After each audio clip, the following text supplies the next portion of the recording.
Bonjour à tous, je suis ravie de vous retrouver aujourd'hui dans cette nouvelle vidéo où je vais vous présenter un outil que j'ai récemment découvert. Il s'agit d'une application que vous pouvez mettre sur tablette ou smartphone et qui s'intitule Creative Pro.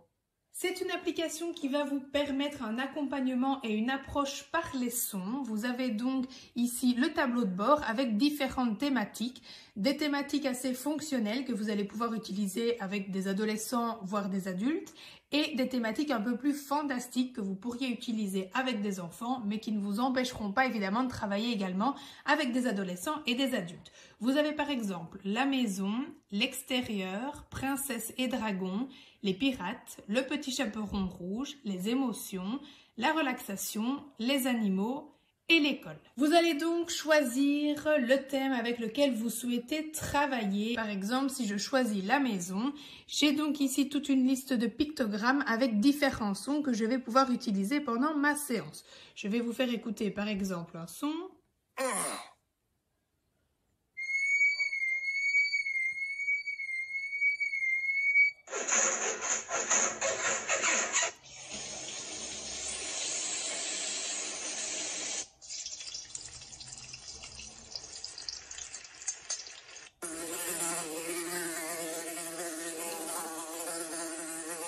Vous voyez donc au fur et à mesure que j'ai cliqué sur les pictogrammes, ils se sont inscrits dans le bas et donc vous avez vraiment toute la liste de ceux que j'ai sélectionnés, que j'ai utilisés.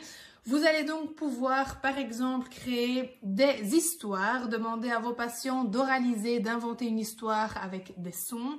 Vous allez évidemment pouvoir créer plein d'exercices différents comme de la reconnaissance de sons, etc.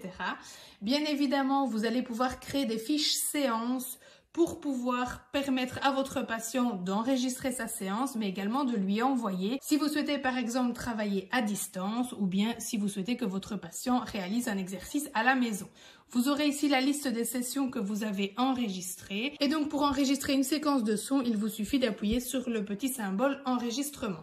Ensuite, vous pouvez finir votre séance tout simplement et recommencer avec un nouveau patient ou bien un nouveau thème dans une nouvelle séance. Je choisis par exemple le thème extérieur.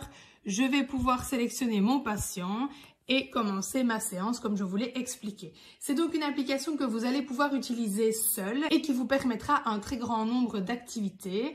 Ou alors, vous allez pouvoir la compléter avec une box de matériel physique. Dans cette box, vous trouverez un guide d'utilisation de l'application ainsi que différentes pistes de travail, des planches de loto, tous les pictogrammes en fonction des différents thèmes qui sont donc déjà imprimés, plastifiés, découpés. Vous avez également des images et notamment ici les scènes de la maison. Vous allez par exemple donc pouvoir proposer une activité à votre patient de reconnaissance en fonction des pièces de la maison et lui demander sur base d'écoute de trier les pictogrammes en fonction du son qu'il aura donc reconnu et de placer ce pictogramme dans la pièce correspondante. Vous allez également pouvoir travailler la mémoire de séquences sonores en proposant à votre patient de mémoriser 1, 2, 3, 4, 5 sons et ainsi de suite. Voilà, c'est vraiment libre cours à votre imagination. Et petit plus, c'est que vous avez également une enceinte dans la box qui vous permet de ne pas garder la tablette sous les yeux si ça peut être perturbateur pour l'attention et la concentration de votre patient. Concernant les pictogrammes, vous allez pouvoir les recevoir dans la box et donc prêts à l'emploi directement. Ou alors pour les plus petits budgets ou bien pour les étudiants, vous allez évidemment pouvoir également acheter sous forme de PDF, ce qui vous permettra de les avoir à un plus petit prix et donc vous devrez imprimer, plastifier et découper vous-même bien évidemment. Dans le fascicule, vous avez donc comme je vous le disais un guide d'utilisation où on vous explique vraiment tout ce que vous allez pouvoir faire avec cette application, notamment comme je vous expliquais, enregistrer vos séances, les envoyer à vos patients pour travailler à distance, etc. Et puis vous allez avoir différentes pistes d'utilisation. Alors il faut savoir qu'il est divisé en deux parties. Vous avez une première partie qui est corps et ouïe, qui sera plus destinée aux psychomotriciens et aux ergothérapeutes. Et puis vous avez une seconde partie qui du coup nous intéresse plus dans notre cas, qui s'intitule Langage et cerveau et qui sera donc destinée aux orthophonistes et aux neuropsychologues. Vous avez donc ici, comme je vous le disais, différents types d'activités, des idées d'activités à mettre en place pendant vos séances, etc. Différents jeux. Donc vous avez déjà plein d'idées. Si jamais vous n'en avez pas forcément tout de suite qui vous viennent, eh bien il y en a qui sont fournis. Mais vous verrez qu'en fonction de vos patients et à force d'utiliser, vous allez vraiment trouver de bonnes idées pour pouvoir exploiter ce matériel.